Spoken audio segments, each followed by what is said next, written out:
to the EQ Fit podcast. Our mission is to equip people to prosper in every aspect of their life. Whether you're at home or in the workplace, we explore practical ways of improving success, satisfaction, finding balance, and building enjoyable and beneficial relationships. Thank you for joining us. We've been looking at the 5 major areas of emotional intelligence, and we're now finally to the 5th one, which is social skills. Social skills are critical because they encompass our ability to interact with others, to collaborate, to communicate effectively with other people. Developing these skills is essential for a variety of reasons. First, you've got trust.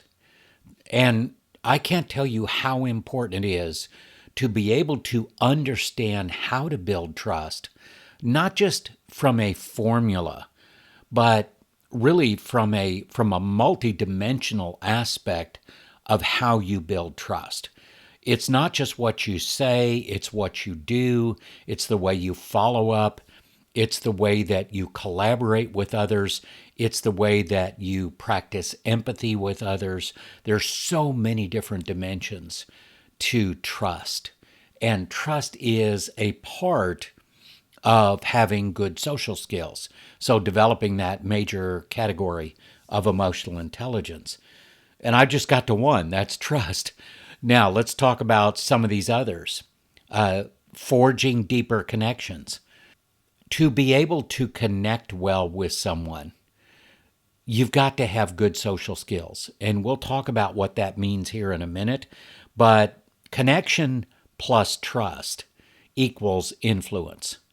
And if you want to have influence with people, especially if you're a leader and you're listening to this, if you want to have influence with people, frankly, whether you're a leader or not, I mean, we're all leaders. We lead ourselves first and then we lead other people.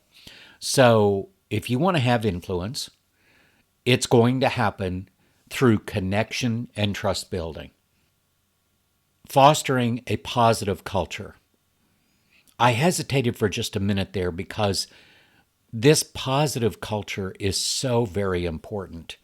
And the tone that you set with people is absolutely critical to the culture that you're going to create with other people. So we need to think about that. How we approach others goes right back to social skills, right? So then there's increasing engagement.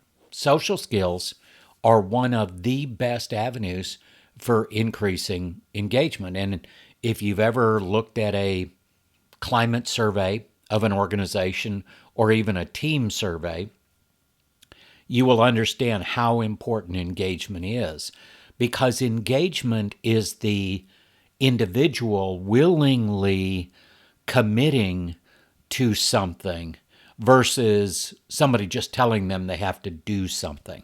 It comes from an entirely different direction. It means an entirely different thing to the individual who is making that commitment. Instead of, oh, my boss is just telling me this stuff, so I got to do it, and kind of doing it with an attitude or maybe not a great attitude. There's a big difference between that and, hey, we're working toward a bigger outcome, a bigger purpose here. I want to do my part. I want to be engaged. Engagement is the emotional commitment somebody shows to the effort. How much are they willing to invest themselves in that effort? And by the way, if your engagement scores are low, I can show you a variety of ways to enhance those engagement scores fairly quickly, but it's going to take some work. So if you're interested, reach out. So I want to share a story with you. This is a good point to kind of stop and step back and share a little bit of a story. Now, again, it's related to social skills, but I think you'll see as we kind of talk through this story what this really is all about. I've had the opportunity to meet and work with many, many very smart people. I'm talking IQ smart, okay? Rational smart. It's rare that I meet someone with both high IQ and high EQ, though it's definitely a possibility for people that are willing to grow their emotional intelligence, their emotional quotient.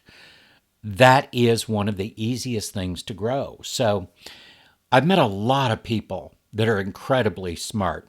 A few years ago, I met a guy named John. I'm going to call him John. That's not his name, but let's just do that to protect everybody here. He fits into that very smart person role. So John started his own company in technology. He had some ups and downs to get it profitable, but then he hit on a few innovations that opened the door to sustainable success. John's a smart guy. As John's company grew, he added more employees. I mean, that's common sense, right? You grow, you need more employees, you bring them in. But soon his small company grew to be a mid-sized company. That's when the gap started to show. There's something called the founder's trap that can limit organizational growth. And basically, it's when an owner grows their organization to a point they can no longer control everything on their own. The trap happens when they continue to try and control everything. I had a conversation with John the first time I met him. It went something like this. I'm going to talk. If I say me, that's me. If I say John, that's John. That's kind of easy to understand, right?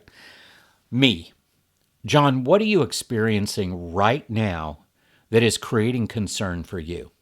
John, my company has grown to a point it's very difficult to manage everything. Me. Are you trying to manage everything yourself? John, not everything. I leave the smaller stuff for my leadership team. I only focus on important things. Me. And those are? John. Well, basically, anything that impacts the bottom line. So I had to stop right there when I was in that meeting with John, because here's what I'm thinking. What I'm not saying but thinking is, considering the bottom line impact items probably encompass a lot more than John's capacity, here's what I said to him. It sounds as if things are falling through the cracks. Can your leadership team step up and help you? And John thought for a minute and came back with, I'd like that. I would like it if they would do that.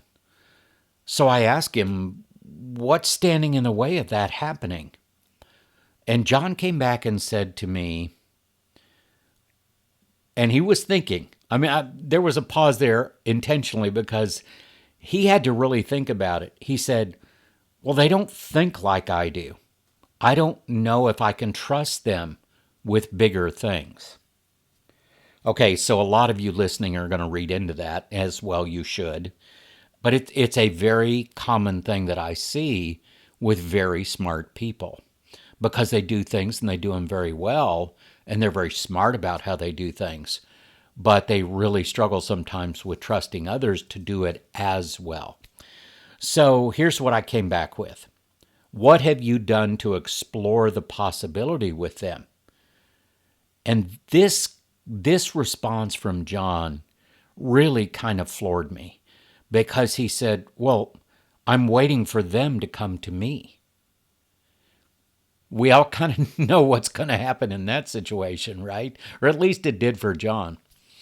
Well, from this initial conversation, I learned some very important things. Number one, John is very smart from an IQ perspective. There's no question about that. He likes the business model he's built, but it's not working as effectively as it used to. The world changes, right? We've been through some pretty dramatic changes over the last 5 or so years. His emotional intelligence is not very high. Now, I knew that pretty quickly, but then later on I confirmed it through some assessments that I use. His social skill development is a significant gap in his toolbox as a leader. He had bought into the myth that you only have to focus on your strengths to be successful. I'm not sure where he got that from. I have a sneaking suspicion. I know where that came from. There's a lot of talk out there about, oh, no, just focus on your strengths. You don't have to worry about all that other stuff. That is a very lopsided approach. It works well and it makes people feel good from one perspective, but there are going to be things you run up against that your strengths are just not going to be the right approach. And if all you have is that, then you're going to keep hitting your head against the wall and wondering why it hurts so much. So I want to share with you, this story does have a happy ending. As I worked with John and helped him improve his emotional intelligence skills, his ability to connect, build trust, and engage his team grew. The more that his social skills increased, the more he saw the potential in his team. That was a fascinating revelation for him. The more he increased his own emotional intelligence, the more he started to see greater potential in his team. Because it wasn't just about John anymore. He was starting to spend more time and invest more in getting to know his team and getting to understand where they're coming from, which is a huge part of emotional intelligence. Today, John has developed a very good balance between his approach as an owner, his leadership, and those are not the same things, and his desire to invest in the growth of his people. So let's talk about the importance and the value of social skills. The value of social skills lies in their role in fostering healthy relationships, and that's both personally and professionally. They allow us to navigate social complexities, and there are a lot of social complexities out there. It allows us to lead with empathy, and it creates environments where people feel understood and they feel valued. And that is becoming more and more critical in the workplace if you want to retain top talent.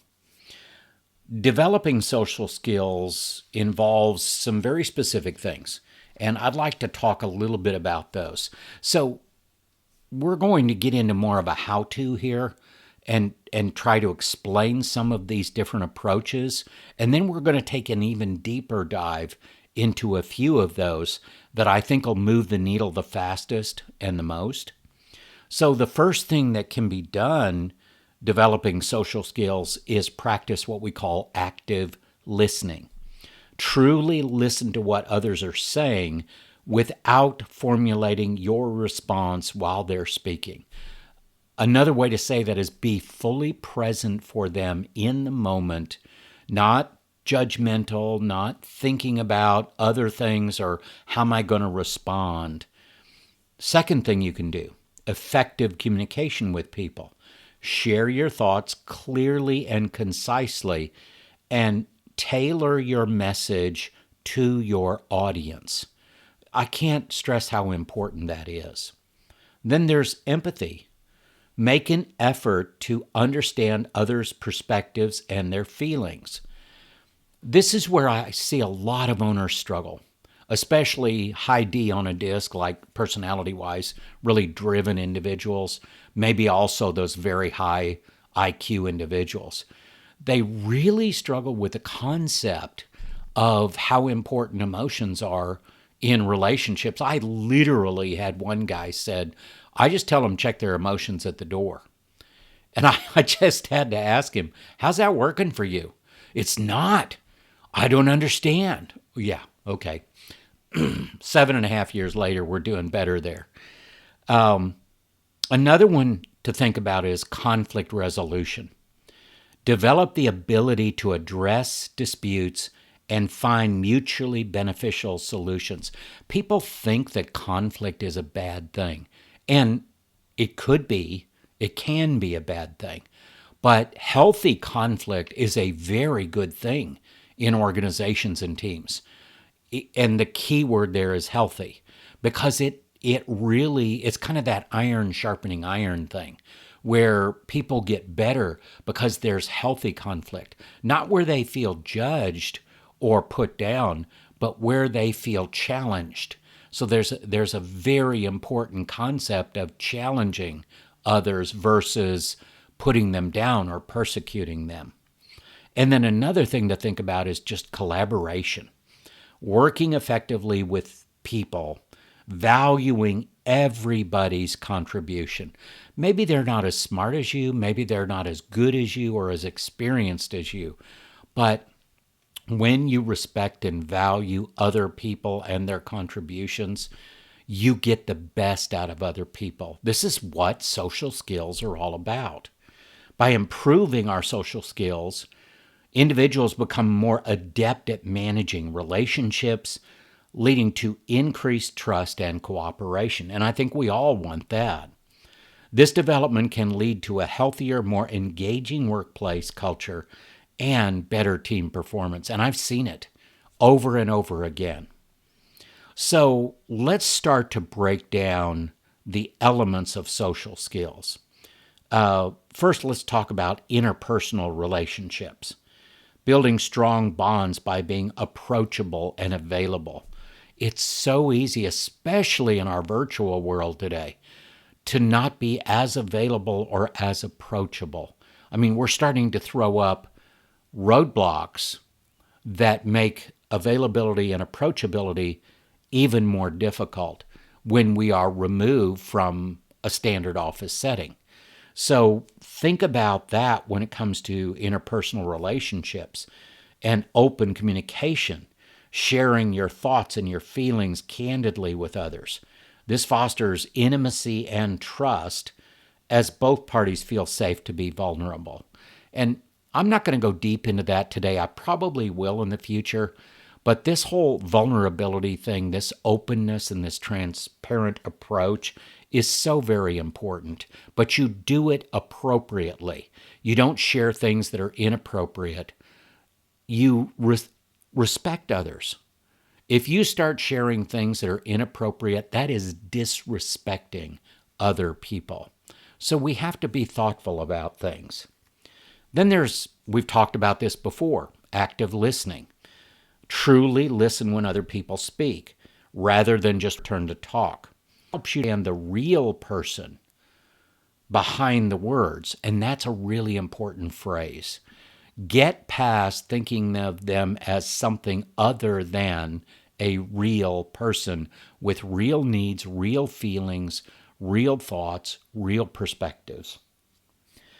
Then mutual respect, and that's a critical element. It's almost like a currency.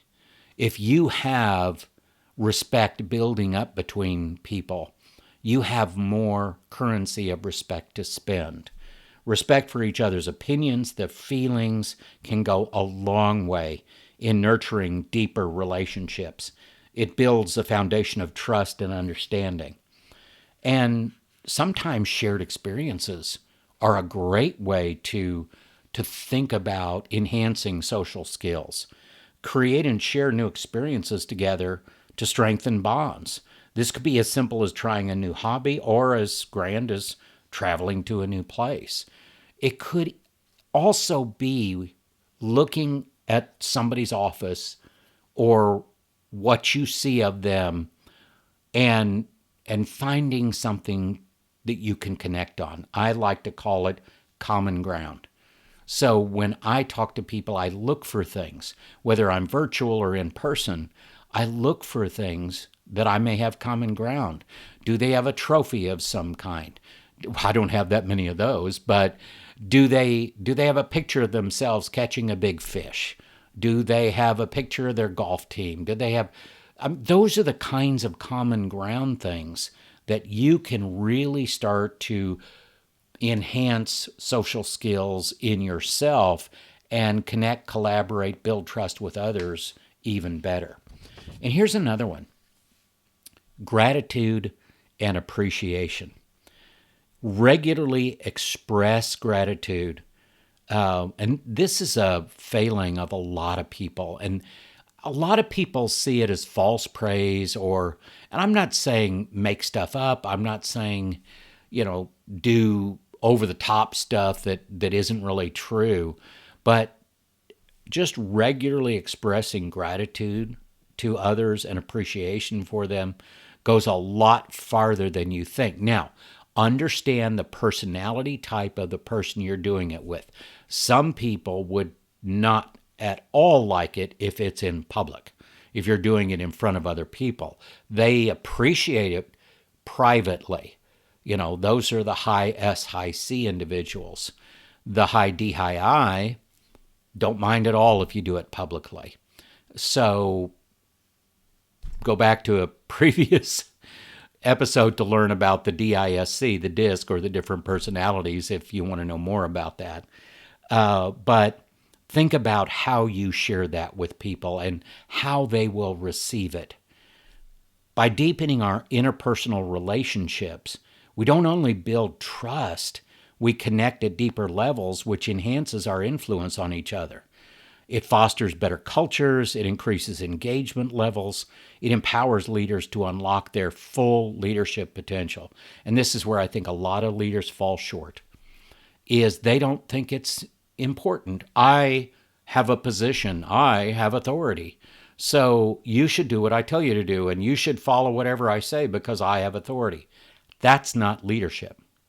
As a matter of fact, I guess maybe it is, but it is the absolute lowest level of leadership that there is. If all you're doing is falling back on your authority, good luck, because you may find yourself with no followers. And that's unfortunate, but it happens a lot in the workplace. So let's dive deeper into some more elements of social skills. Responsibility.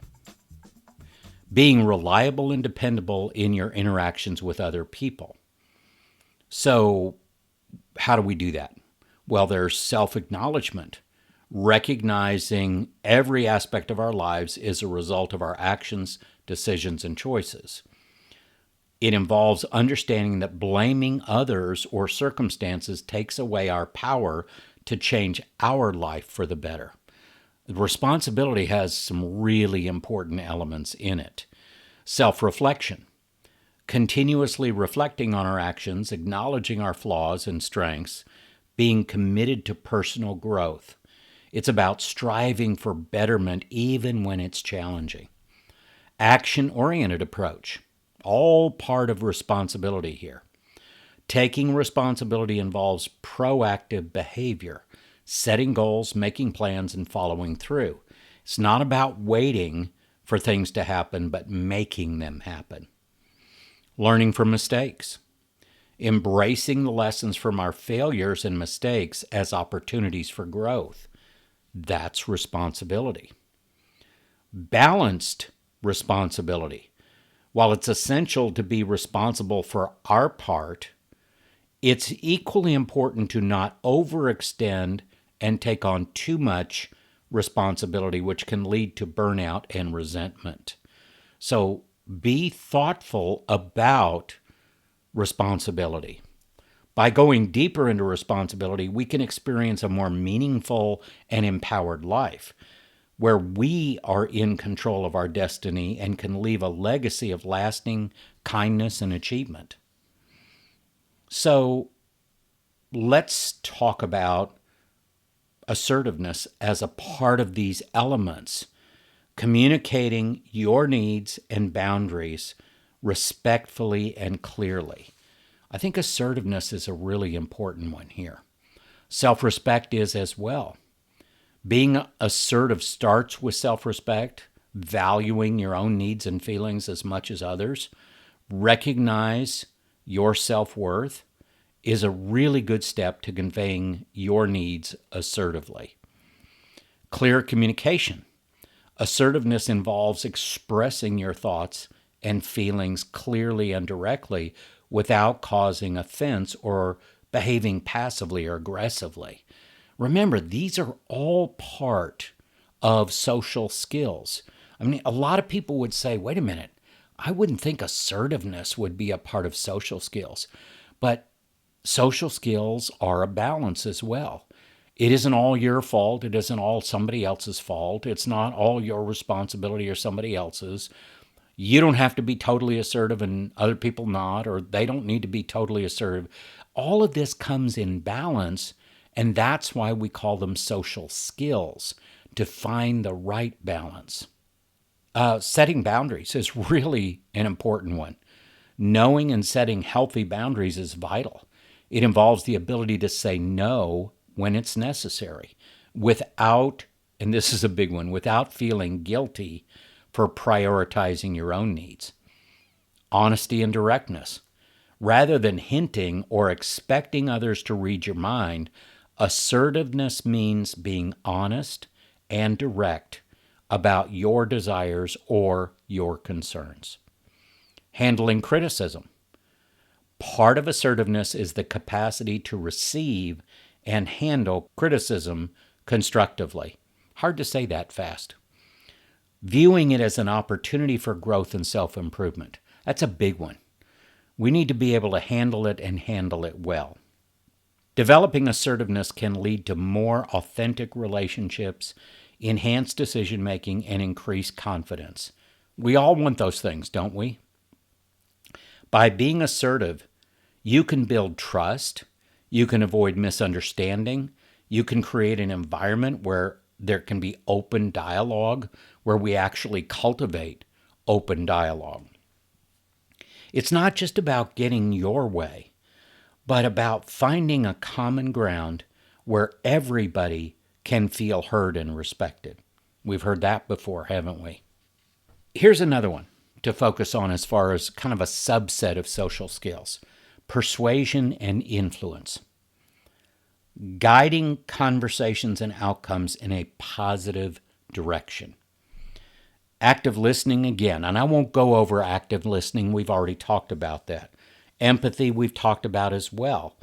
It helps to build rapport and to build trust, which are absolutely crucial for building more influence with someone.